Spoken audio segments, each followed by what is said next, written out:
के तोरे बाली मसंगी मोरे बसे है पराने रे। रुन झुन पैरी तोरे ले डारिस में जान रे।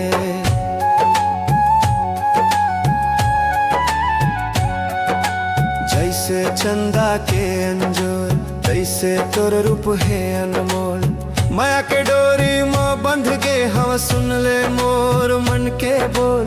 तोरे बिना अब कहूँ ना लागे मोर जियरा में हपकान रे।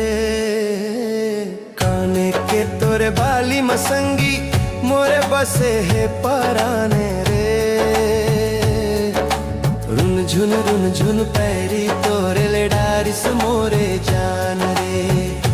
हाय रे ले डारिस मोरे जान रे।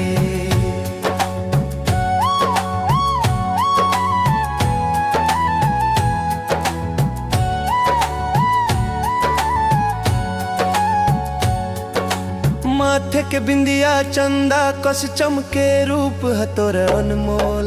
माया के अटूट डोरी में बंध गे सुन ले मोर मन के बोल। तोर बिना अब कहूँ न लागे मोर जियरा में हपकन रे।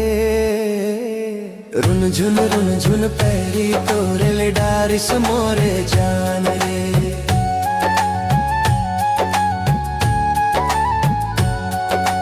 खेत खलिहान में जब तैरंग थस बाजे पैर के शोर।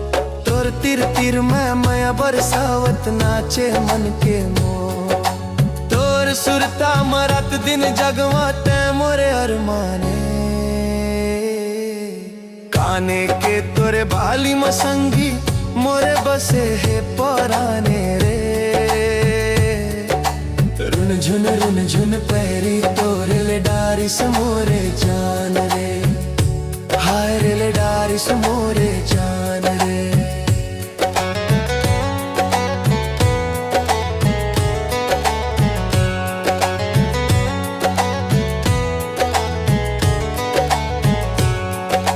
नदिया के तीरे तीरे जब माया के गीत गावस।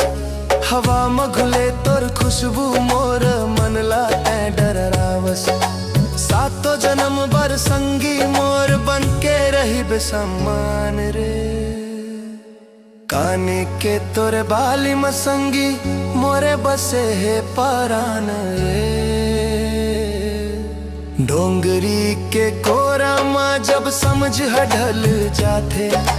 तोर सुरता के दिया हाँ मोर मन मजल जाते। इत्रा के मैं संगी तोर बर है पहचान रे। रुन झुन पैरी तोरे ले डारिस मोरे जान रे।